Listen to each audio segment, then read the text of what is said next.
তো বন্ধুরা, আপনার মোবাইলে ডবল ফিঙ্গারপ্রিন্ট লক কীভাবে করবেন? তো আপনি যদি চান যে আপনার ফিঙ্গারপ্রিন্ট না আছে, আপনার বাড়ির লোকের ফিঙ্গারপ্রিন্ট লক করতে চাইছেন, তো বন্ধুরা ভিডিওটি সম্পূর্ণ দেখুন। তো ডবল ফিঙ্গারপ্রিন্ট লক করার জন্য আপনাকে প্রথমে সেটিংসে চলে আসতে হবে।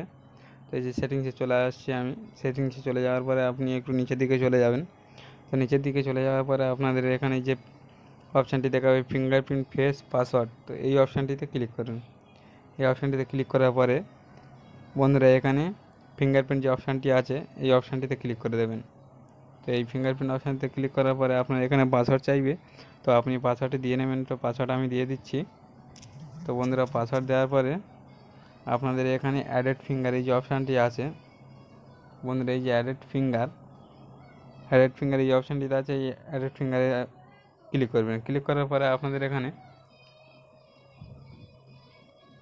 এখানে ফিঙ্গারপ্রিন্ট দিতে বললো। তো আপনি যে আঙুলটি করতে চাইছেন বা আপনার বাড়ির লোকে যে ফিঙ্গারপ্রিন্ট দিতে চাইছেন, তো এখানে ফিঙ্গারপ্রিন্টটি দিয়ে নেবেন। তো ফিঙ্গারপ্রিন্টটি বারবার দেবেন, আবার ছেড়ে দেবেন, বারবার দেবেন, আবার ছেড়ে দেবেন। এইভাবে দিতে থাকবেন যতক্ষণ পর্যন্ত না হয়। তো বন্ধুরা আবার কন্টিনিউ এই যে অপশানটি আছে কন্টিনিউ ক্লিক করে দেবেন। তো কন্টিনিউ ক্লিক করার পরে আবার ফিঙ্গারপ্রিন্ট দিতে হবে, তো আবার ফিঙ্গারপ্রিন্ট দিয়ে নেবেন। তো দেওয়ার পরে বন্ধুরা এটি সাকসেসফুল হয়ে যাবে। তো বন্ধুরা দেখুন, বন্ধুরা এখানে হয়ে গেছে। এই যে কন্টিনিউ অপশানটিতে ক্লিক করে দেবেন। তো কন্টিনিউ অপশানটিতে ক্লিক করা ডান। দেখুন বন্ধুরা এখানে প্রথম ফিঙ্গারপ্রিন্ট অন ছিল, আবার ফিঙ্গারপ্রিন্ট 2 হয়ে গেছে। এইভাবে আপনি আরও ফিঙ্গারপ্রিন্ট অ্যাড করতে পারেন। তো বন্ধুরা ভিডিওটি কেমন লাগলো? যদি ভিডিওটি ভালো লাগে ভিডিওতে একটু লাইক করে চ্যানেলটিকে সাবস্ক্রাইব করে নেবেন।